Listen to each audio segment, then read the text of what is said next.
passe maintenant à l'interview Flash Marché. Bienvenue à Florent Dubreuil. Il est évidemment d'Admirals. Puis pour ce point régulier hebdomadaire de Flash Marché, Florent Dubreuil, bonjour.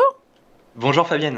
Merci d'être avec nous. Alors, les prix du carburant, on en parle partout, puisque déjà la semaine dernière, le chef du gouvernement français a pris des mesures. On sent que la crise des gilets jaunes démarrée sur une hausse des prix des carburants lui est restée en mémoire.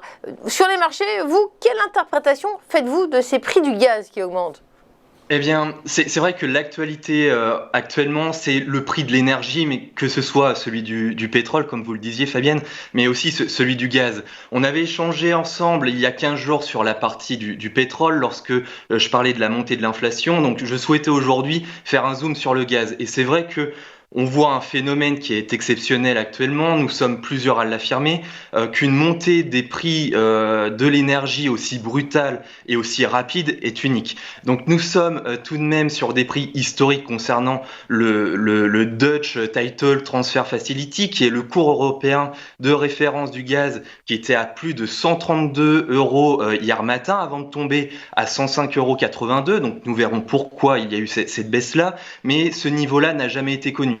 Si je prends les chiffres du 1er janvier à hier, on est quand même, au plus haut d'hier, on est quand même à une hausse de plus de 594% sur l'année, ce qui est énorme. Alors pourquoi le prix il augmente si fortement? Il y a un point majeur dans ce dossier, c'est la demande. La demande qui est extrêmement forte à l'approche de l'hiver dans l'hémisphère nord, que ce soit en Europe ou en Asie, mais avec une demande qui est un peu nouvelle, c'est la demande chinoise.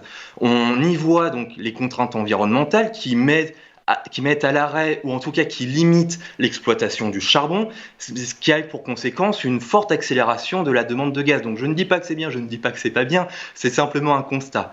Concernant cette demande, on voit également que dans de nombreux pays, les réserves sont basses, voire très basses. Alors ce n'est pas le cas en France, on va pas avoir de problème de pénurie, mais en Allemagne, les réserves sont remplies à hauteur de 66% et en Autriche à hauteur de 50%. En Europe, la moyenne elle est de 75%, alors que l'année dernière, à la même date, on était à plus de 90%. On devrait en savoir plus après le sommet européen qui se tiendra le 21 et le 22 octobre prochain, puisque l'énergie sera au cœur des discussions. Notamment, nous serons attentifs chez Admirals à une éventuelle réforme du marché unique européen qui lie les prix de l'électricité européenne au prix du gaz. Côté français, vous l'avez dit, Jean Castex, Premier ministre, a souhaité bloquer le prix du gaz et de l'électricité en décidant d'un bouclier tarifaire. Et on voit bien que les décideurs ont pris ce dossier très au sérieux. On peut également regarder ce qui se passe du côté de l'offre, parce que c'est également important de regarder la demande et l'offre. La Norvège, qui est l'un des principaux fournisseurs de gaz pour l'Union européenne, a augmenté sa production. Ursula von der Leyen, qui est la présidente de la Commission européenne, elle a dans son viseur la Russie, l'acteur principal. Elle a déclaré avant-hier « Nous sommes très reconnaissants à la Norvège d'augmenter sa production, mais cela ne semble pas être le cas en Russie ». Et en effet, Moscou a décidé en septembre de limiter ses livraisons en justifiant que la mise en service du gazoduc Nord Stream 2 devrait permettre un nouvel équilibre des prix. Alors cela confirme une chose qui est extrêmement importante, c'est la dépendance de l'Europe à la Russie sur le marché du gaz. Et du côté du Kremlin, le porte-parole Dmitri Peskov indique que la Russie n'y est pour rien sur l'augmentation du prix. Il insiste même sur le fait qu'il y a plusieurs explications, et là j'ouvre les guillemets, la manière dont l'économie se redresse, le fait que la demande pour les ressources énergétiques augmente et le fait que les stocks de gaz n'ont pas été reconstitués.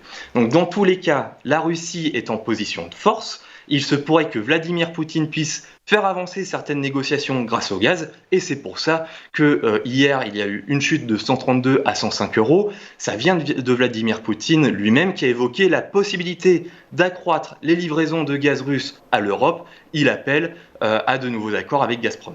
Florent, vous êtes impressionnant, vous citez les officiels russes, allemands, vous parlez toutes les langues et vous décryptez. Alors s'il vous plaît, on va passer du côté de la Nouvelle-Zélande pour voir si vous maîtrisez cette langue aussi. Ça fait 7 ans que la Banque centrale n'avait pas relevé son taux directeur. Eh bien c'est fait. Les homologues islandaises, polonaises ont elles aussi resserré leur politique, mais on reste focalisé sur la Nouvelle-Zélande. Vous pouvez nous parler de la paire du dollar néo-zélandais. Oui. Avec plaisir, Fabienne. Et c'est vrai, la RBNZ, qui est la Banque centrale de Nouvelle-Zélande, a augmenté ses taux mercredi dans la nuit. Donc le taux directeur néo-zélandais est passé de 0,25 à 0,50%, donc un quart de point en augmentation.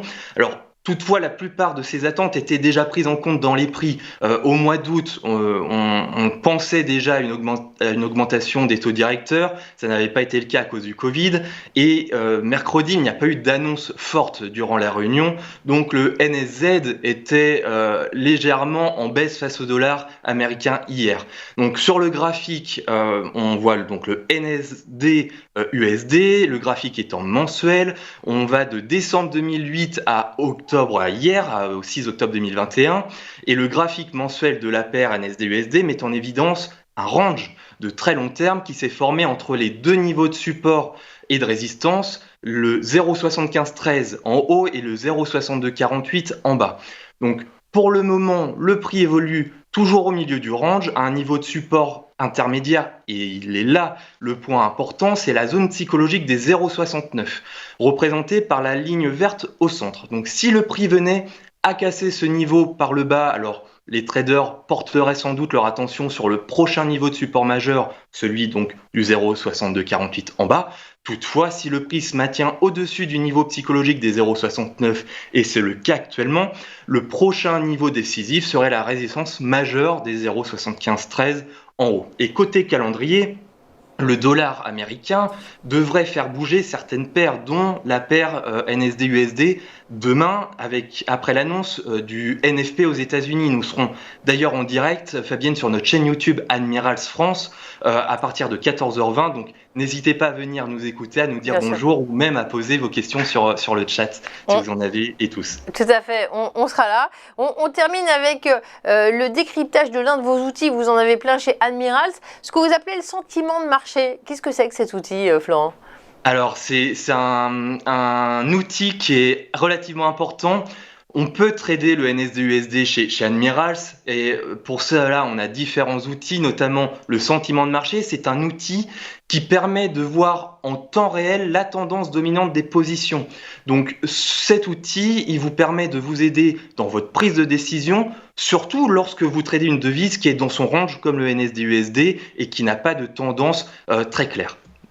Eh bien, merci beaucoup pour ce point. C'était le Flash Marché, Hebdo Flash Marché précisément avec Admirals et Florent Dubreuil. Toujours l'explication, la lucidité et le sourire. Merci d'avoir été avec nous. Tout de suite, on fait un point bourse après une petite pause.